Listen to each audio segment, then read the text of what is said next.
Here it comes. Hey! Hello. Hola! Good to see you guys. We got a special guest for overtime today. Wayne Morgard from Man in the Mirror. Man in the Mirror. There it is. So Wayne's going to join us today for this discussion, and I think it's going to be a good one. You know me, I'm a cynic. So I saw this article about... He's a sink? From A cynic. Oh!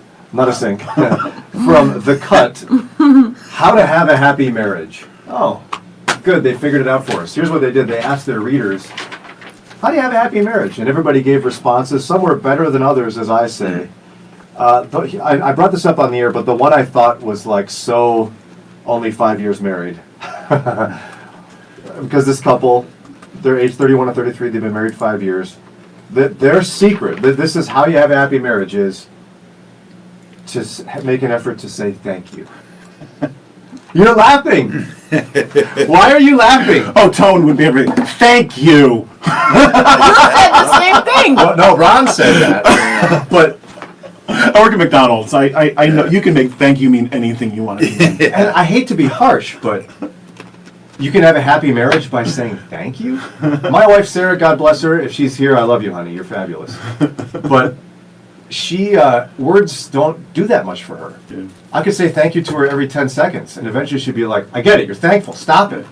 And this is not going to be the key to our happy marriage. Now, there could be some deeper truth of having a grateful heart, practicing gratitude might seep into more than just saying thank you. But it's more than just saying thank you. than saying the words thank you. So what would it look like if it's going to have longevity? Oh my goodness! So if my wife does, when honey, my wife does something fabulous for me, it's not just a matter of saying thank you. A heart of gratitude might be a return of a gift of a service to her, or having a grateful heart is understanding that what my wife really needs is a quality time spent with her.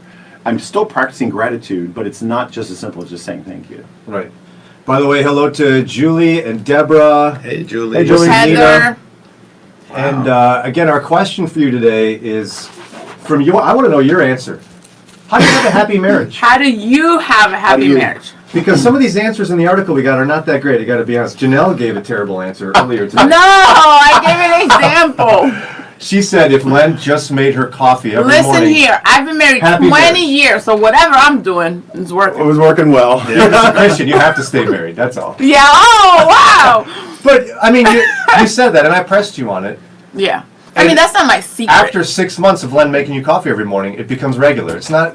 It's Yeah. not going to save your marriage. Yeah. Right. You come to expect it. In fact, I could see Yeah. you being like, "Well, you don't make coffee for me anymore." If you forget something. Oh, wow. Right? No, but that's how relationships work. Yeah, yeah. It's true.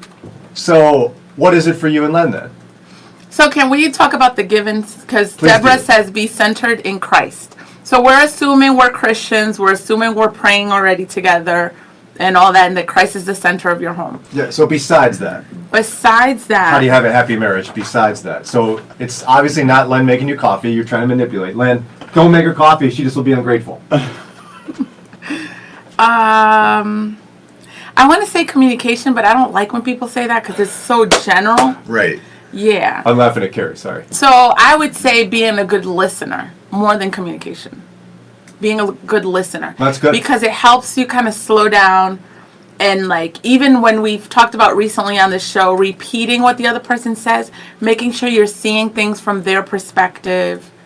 I think that would be a big one. Along those lines, I have learned that the remote has a pause button on it. Isn't that great? If Wow. I'm watching TV and my wife's talking to me, I'm trying to multitask and it doesn't work. And which is going to win? Probably the TV. So I've learned I have to pause that thing and turn and look at her and give her my attention. Then I will actually hear what she's saying. And add to that, don't sign frustration as you do it. Right. Good point. Don't be like. What? Yeah! That one. One subtle point I've learned as well is not only do you pause it and not make those noises, put the remote down. Yep. Yeah. Otherwise, you're talking to her going, huh? Yeah. Yeah. So you gotta just put it down. Julie, There's no- Although, table. do we need to talk during the great show? Do we need to? it depends. Like, it depends. Oh, can we wait till the commercial? What we have to We say pause is a lot in our important. family. Yeah. Julie says, I've been equally yoked and married to my awesome husband, Jeff, for 10 years. Well, she tagged him. Way to I go. often remind myself that he already has a mother because it's my nature to want to mother everyone. No, that's wow. Good point. That's how you have Julie, a I happy love marriage. you. Yeah. No man wants to marry his own mother. Listen, I was just talking about my girl, 7-year-old girl, Raina, and she tries to mother her 9-year-old brother, and it drives him nuts. So it just shows me that it really is in our nature, and we got to keep it in check. You got to see what Carrie wrote up further. She made me laugh. You got to scroll up. Carrie, right there. I keep my expectations so low, so I don't get disappointed so easily. Thank you, Carrie. Yes. Thank you. Every man is going, that's Yes, it. Yes. thank you. Yes. Oh, Love wow. the You know what it feelings. is, though? Another way to say that is to not be entitled, like to not feel like he has to do anything for you, or to kind of Preach. whatever, have more of a servant's heart in terms of what can I do for you, and not like I'm married you to be happy or for you to complete me. So maybe having that perspective. You complete me. Yeah, you Yeah. just be Jerry Maguire, basically. Yeah. Again, how do you have a happy marriage? What's what you would say is your secret to a happy marriage? This article from The Cut has some answers. We posted it here on Facebook earlier. One of the ones I thought was pretty good is we encourage one another to pursue passions, both individually and together. I like that one. They've only been married 3 years. Whoa. I don't know. I get Good someone for told you. that. Yeah. You know what, though? And that's crazy because in the beginning of my marriage, I remember fighting that. Like, you want to be there all in all. And I slowly learned it is better for me in our relationship if he has a life and interests completely away from me. But what about this idea of finding common interests and pursuing them together? Like That's- something that neither of you have done before. I'm not saying he loves music, so now you're the backup singer. Yeah. I'm saying like you together discover a new interest and pursue it together. Is that a good idea? If you can find that, If you can find it, that's right. a good thing. I don't think many people take the time to try to find it. Does it happen naturally, or do you have to like kind of make it happen? I don't know. Have you and Len found one? You like going on walks together? We do like going on walks together, and oh my goodness, he has this goal every day of 20,000. It's crazy, and so it's a long walks. lot of But like steps. oh my goodness, 20,000 steps. Movies, we haven't figured ones that we like both like. Those are We'll hard have too. to like sacrifice and be like, okay, I'll watch something you want, or. So that's what I'm saying. You can't force it. If There's you a don't- key word here is the word sacrifice, Yeah. because the previous generation called it where you meet in the middle, compromise. But Yeah. I find meeting in the middle is a heck of a lot harder to find a middle ground in marriage than simply practicing sacrifice, Yeah. which is me giving up what I want to do on behalf of her. It's more brutal of a word, but at the end of the day, though, it really does create harmony because I get to sing on her key rather than making both of us sing on the wrong key. And what happens there too, it gives you the opportunity to grow because you discover things. Like when I first got married, I hated anything that had to do with outsides and bugs and whatever. And I've discovered camping and hiking. You don't camp. Yes, we do. No, we did a whole lot You of go in a tent. cabin while they stay in a tent. Now I do because I've earned my way to the cabin. That's glamping. No, we did like tent. My only requirement was you got to bring an inflatable something because I am not going to be on the Yeah, ground. me neither. I understand. Yeah. But what my point is, you can kind of change and form each other. You can discover things that, about each other, and at the same time, like, wow, I actually do like this. And after 20 years, you're still doing that. Camping? No, Or no. discovering. Yes, right, discovering. And that's what my wife and I are shocked about, that we're still discovering stuff about each other after Yeah. 22 years together. How's that possible? Yeah, but it is true, isn't it? It's true. I like what Myrna had to say. Yeah, she says, I have never been married, but I always hear married folks say marriage wasn't meant to make you happy, but to make you holy. Yeah, that's true, but it's hard to remember. I mean, Yeah. because you want to make your spouse happy, but ultimately that's not going to be the source of their happiness. Rod says, unfortunately, sometimes no matter how much sincere effort you strive to put into a marriage, even a Christian marriage, a marriage doesn't remain happy. What are your thoughts? Yeah. Like, there is no secret, maybe he's saying. Well, yeah, which is true, and even if you found something that works well for you, you're still going to hit roadblocks and you're still going to have arguments. Yeah. Just because that's how life works. But Right. You have your happy moments, but it won't stay there. It's constantly moving. It's kind of like an escalator or the moving sidewalk things where it's moving and you've got to keep investing to make it happy. yeah, good I point. love Karen's point. She says, married now 20 years, and it's okay to do some things differently. We're created to complement each other's traits, not mimic each other. Also, really be there for the other in the highs and do your best to cheerlead. That was one thing we realized would be the key to the success in our marriage. For years, we're like opposites, and we've tried to indirectly change each other. And then one day Len was like, oh my gosh, do you realize like if we were a corporation, that makes us like powerful as a team. The fact that he's detail oriented and I'm big picture, and and so we spent a lot of years wondering like, why do you look at it that way, or why do you want to do it that way, instead of sitting and finding out how can we bring these together and work together. Yeah, it's easy to say that though, but It is. I mean, Yeah. he says you don't know how to fold the towels, so at some point someone's got to decide how it's done. No, he folds the towels. He folds. He just took that job. But it's more like, But why didn't you fight about it and like demand it? No, it doesn't matter how you fold the towels. We're just going to fold them however. Stop worrying about it. Yeah. How did you know to yield? Because he cared more than I did how we fold, because of how he grew up. So then I just said, okay, cool. So then that will be your job. And so we've learned, like, for example, finances. Here we go again. That's his. I'm helping in the last couple of years, but that really should be his job, and it is, because he's more detailed. He files things. I would not file things. And so the bigger picture things are my job. And it's not so much like, okay, you do this, I do this. But I think the more awesome thing is also saying, let's do this together and learn how to work together.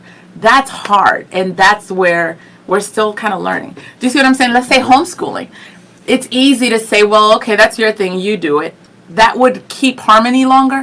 What's harder, and I think what helps us grow more in holiness, is let's work together and use our strengths together and complement each other. That to us is harder. And I think we're seeing that theme pop up here because it sounds like Pamela agrees with you. Pamela says, I was married to my husband for 34 years when he passed away. Over time, we just accepted our differences and there was no drama. The things that upset us at the beginning of our marriage became things that we just chuckled about. There was nothing major. We disagreed.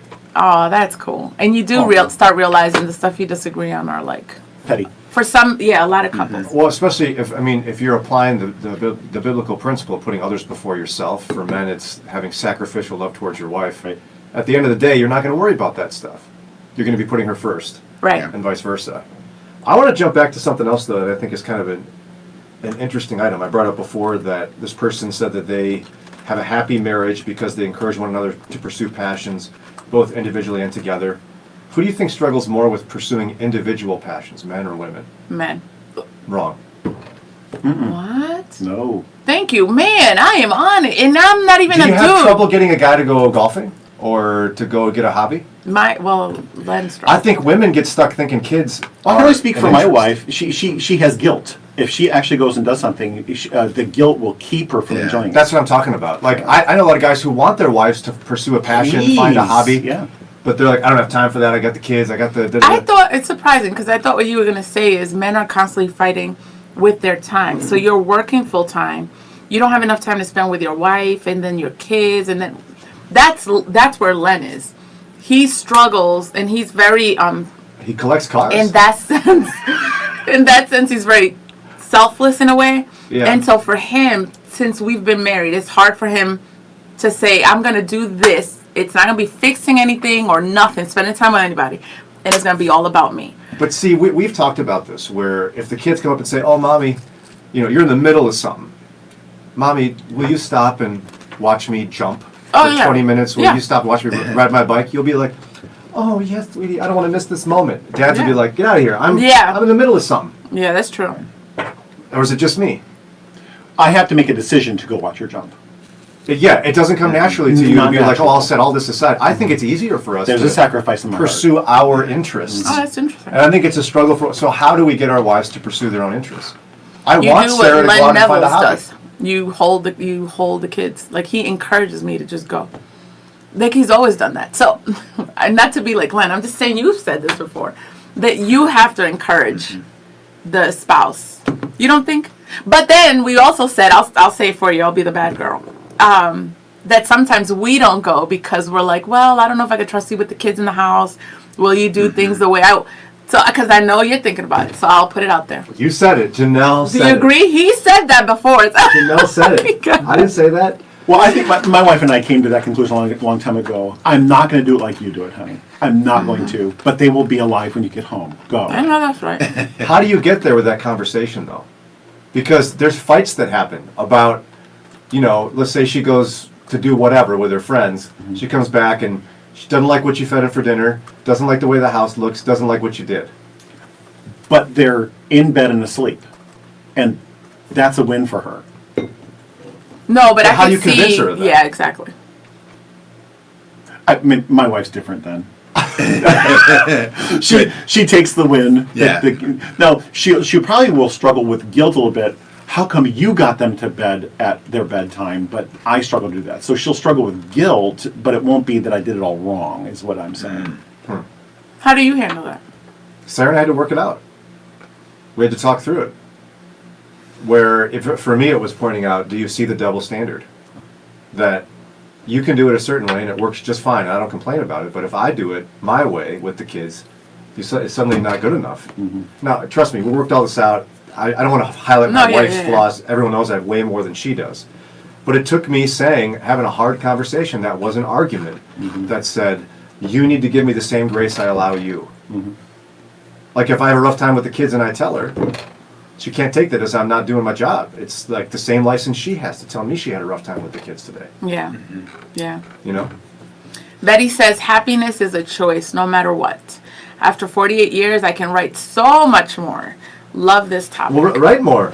Yeah, I mean... Yeah, so give us your secret, Betty. Happiness being a choice, so how do you have a happy marriage after 48 years? How do you do it, Betty? What is your secret? I think one of the things, too, that you guys might experience difficulty because of the size of your families, and somebody who's got one or two kids, it's easier to get, trade-off kids so that mom can go to the Bible study, the women's Bible study, or a book club or something like that, leave her kids with the neighbor, and then they've reciprocated where the neighbor wants to go somewhere and we take their kids. You said it's harder if you have a lot of kids to do that. Yeah. I think you have more challenge in trying to find how to pawn off all your kids. Yeah, that's true. Yeah. So if you want to watch our kids, let us know. We can take all of them. We just have them. Wow. But no, okay, how about this kids. one from the article? My Somebody God. said you have a happy marriage by, they say, and they've been married for 13 years. When we're unhappy, we tell each other. Look at that look on your face. That'd be difficult, but that's transparent. It's important. Yeah. I mean, because trust me, your husband knows you're not happy. What was your reaction? I was like, wow, that would be a thing because we're good for holding it a little bit and making the guy say, what's wrong? Did I do anything? Again, she said it. I did not say that. Yeah. So when we're unhappy, we tell each other. I wonder if that person's spouse would agree. Like, is there a gender on that? No, they don't tell you. I was wondering the same. I was looking for it, but they don't say which it is. I would tell my wife that I'm unhappy. I have to coax it out of her. She won't broach that topic. We just love so sacrificially that we're just not just saying. And see, I have to give my. That's what it is. Was that serious? I know. But Sarah and I are right in the heat right now of dividing up housework differently. That we're both working and both kids are going, and all the kids are going to school. And one of the things she said, I need you to just deal with the little boy's laundry. It's just a pile of mess. They make a mess of everything. And I was like, yeah, I just need your help remembering as I get a new routine going. And I forgot for 2 days. Ooh, and she came up to me. Brian. She could have just yelled at me. But as we've worked through this kind of thing, she came up and she said, I just want you to know, if you leave the little boy's laundry much longer, I'm going to start taking it personally. Mm-hmm. And I know you don't want me to take it personally. And I was Good like, for her. no, but that's what this is. Yeah. Good for her. This is telling each other when we're unhappy. And she's assuming the best motives in me. She knows I'm not sitting there going, how long can I not do the laundry? No, I like totally just forgot. Not because I don't love her, but I just... Yeah.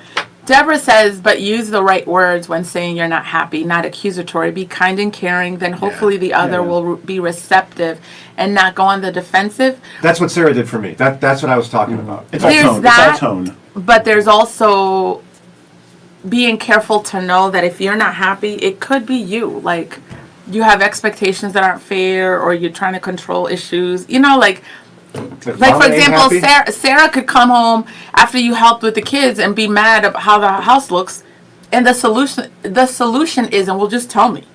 The solution could be, no, pause and check yourself and be like, do I really need to, shouldn't I just be thankful? So I think before we just run and do that, because I will do that to Len, but there's so much that I could just not tell him and just kind of check myself instead. Yeah.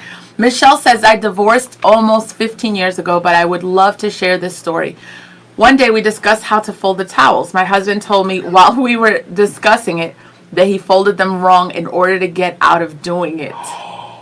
That's the classic storyline in any sitcom about a marriage. All you have to do is put whites and reds in the laundry at the same time, and you'll never have to do laundry ever again. Yeah. It's a running joke for men. Yeah. If you don't want to do it, just screw it up so bad that she'll never let you do Stop. it. You didn't know about Wow. This is a running joke. Sorry. That's I mean, crazy. We apologize, never- women. We apologize. We apologize. Wow. this. I mean, we would never. Ever. But for all the other guys, For all the gender, I'm sorry. there's a classic. So then we everybody need loves to- Raymond episode. we- Yes. The wedding It was invitations. a good run. So then we need to back up. And when we said, women, you need to stop being upset that we're not doing it right, what we're saying is, no, sometimes we're not doing it right on purpose. Some people do. So I'm just saying, if we're going to do the blanket for women, that's what women are dealing with, some women. Okay, and you know why they're dealing with that? Because they're tired of hearing that they're doing it wrong. Oh, my goodness, Brian. There's a guy who can only so long deal with being asked to do something and criticized about how he does Listen. it. So at some point he's No. like, listen, I'm not going to deal with this, so I'm going to screw it up so bad, I'll just get it once. No. Which is a weak woman perspective. who Yeah, has a please. husband who is amazing. He Her name's? washes, Janelle. He's amazing. It makes it hard to complain about things he does in the home because I see effort. We have kids, and there are things I'll ask my teens to do that I'm like, okay, you just threw that together. You did not want to do that. And so Right. that's the thing. When men are doing things, are they just like, psh, and then it makes us frustrated, or are you really putting in effort? Let's gets be to- fair then okay. for the women that are coming home and complaining, because some men, like you just said, Let's be fair. Who gets to define what effort looks like? oh, okay, Ron. Sometimes you can tell. Like, We're just deferring. if my wife would ask me to wash the dishes and I just turned on the faucet and I ran everything under it and then I set it down to air dry over the night, she would know that was doing it halfway. Right. I didn't, scrub off all the food particles. What you're doing? Oh. Yeah, I mean, obviously you wash the silverware first. yeah, Do you yeah. see what I mean? Yeah. That that's guy all. will go, great, here you go. Or, great, yeah, here, I'm doing it your way, fast. Yeah. You see? Huh? Yeah, I Because get you it. do the glasses first. They have the least stuff on them. Yeah, is that what we do? Yeah. You don't put the dirty pot in there first, full of oil and stuff? Yeah. Only if you don't want to do it again. Rod says there are hover mothers and smother mothers out there that have a difficulty because children, not marriage, is their focus. How does a husband handle that situation? Go ahead. Why are y'all looking at me? You're the woman. Um, That's true. There's plenty of mothers who prioritize their children over their husbands. In her defense, this person is asking, how does the husband handle that thank you. situation? Hello. And, by the way, this is probably also a woman who treats her husband like one of the children. Yeah. There's nothing more disrespectful than calling your husband one of the kids. It's not a funny joke. It's disrespectful. So what does he do? I think he does what this person suggested. When we're unhappy, tell each other. Yeah. If you don't Yeah. tell her that you feel that way and that she's doing that, you have zero right to be upset, because how does she know if you don't tell her? Right. She's not a mind reader. The problem becomes when you tell her and she doesn't change. Yeah. My precious wife gets on a roll with the kids, and she just starts using the same tone on me. I think it's just habit. She just starts throwing me in the mix with what has to happen that So moment. what do you do? It's just, thanks, Mom. It never Can goes you over, get away with that? It never goes over well, but it lets her know it's like I'm not your kid. Yeah. Like, Right. I will be your partner in this project, but I am not one of your kids. And is that the right way to do it? No, but I tell you what, it cuts to the heart of it pretty quick. Yeah, real quick. Real That's- quick.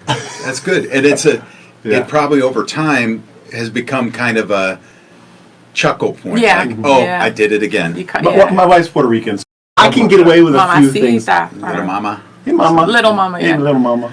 Brad says the greatest day in our marriage was the day we took each other's gifts seriously and accommodated them. These gifts are evident throughout our lives. I also am a big fan of sacrifice as Christ sacrificed for his bride. Yeah. And that's a great point. Married 23 years, together 37. Wow. Love that. Thanks so awesome. much. I hate to do this, but we got to run, folks. So you can continue this conversation right here. We love y'all. Go get our podcast. Yeah, Yes, listen to the please. podcast. And thanks again to Wayne Margaret from Northeast Ohio State. Man in the For men's mirror. discipleship with Man in the Mirror. Yeah, yeah. How can folks get connected to you, Wayne? My cell phone, 330-317-1251. God bless everybody. All right. See y'all later.